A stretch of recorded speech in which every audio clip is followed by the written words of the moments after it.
Hi అండి అందరికీ. నేడే శుక్రవారం అమావాస్య ఏప్రిల్ 17. లక్ష్మీదేవి ఆరాధనకు అత్యంత విశేషమైన రోజు ఈరోజు.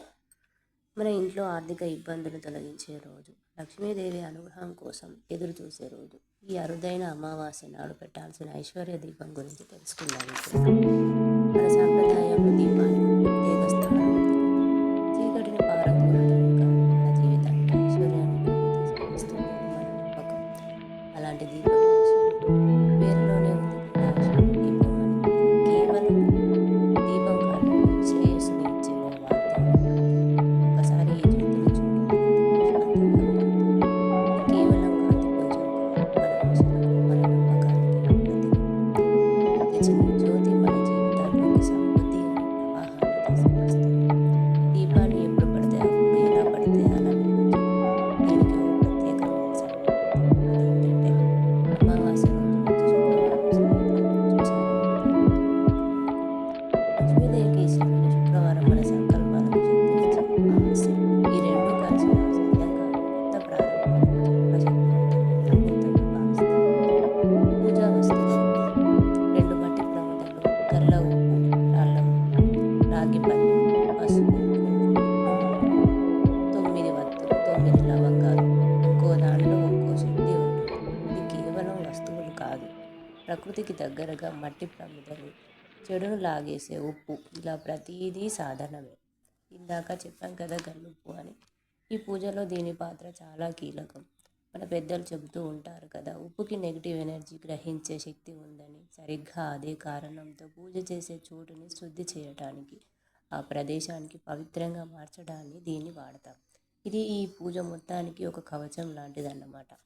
పద్ధతి: మొదటగా పూజ చేసే ప్రాంతాన్ని శుభ్రంగా కడుక్కోవాలి.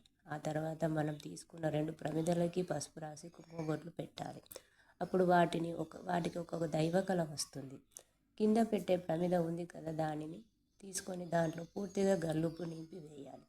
ఈ ఉప్పు మన చుట్టూ ఉన్న నెగిటివిటీని లాగేసుకుంటుంది. ఇది మన పూజకు పటిష్టమైన పునాది. దానిపైన 2 ప్రమిదలు పెట్టి దాంట్లో 2 నువ్వుల నూనె పోయాలి. ఆ తర్వాత ఆ నూనెలో 9 వత్తులు, 9 లవంగాలు వేసి నెమ్మదిగా దీపం వెలిగించుకోవాలి. ఆ క్షణం చాలా ప్రశాంతంగా ఉంటుంది. ఇక పూజ పూర్తయ్యాక మరుసటి రోజు ఆ ఉప్పుని నీళ్ళలో కలిపేయాలి. లేదా ముక్క మొదట్లోనో లేదా పారే నీళ్ళలోనో ఎవరూ తొక్కని ప్రదేశంలో వేయాలి. అలా చేయడం వలన ఉప్పు గ్రహించిన నెగిటివ్ ఎనర్జీ అంతా ప్రకృతిలో కలిసిపోతుంది. ఇలా దీపం వెలిగించి పూజ చేసేటప్పుడు మనసు మరింత లగ్నం అవ్వడానికి, ఆ వాతావరణం ఇంకా పవిత్రంగా మారడానికి లక్ష్మీ అష్టోత్తరం కానీ, కనకదార స్తోత్రం కానీ, కుబేర స్తోత్రం కానీ పఠించడం చాలా మంచిది. మంత్ర పఠనం వల్ల వచ్చే పాజిటివ్ వైబ్రేషన్ ఆ పూజ యొక్క శక్తిని ఇంకా పెంచుతుందని నమ్ముతారు. ఇది మనం వెలిగించిన దీపం యొక్క శుభ ఫలితాలు మన ఇంట్లో నలుమూలలా వ్యాపించేలా చేస్తుంది. ఆచారాన్ని పరిపూర్ణం చేస్తుంది.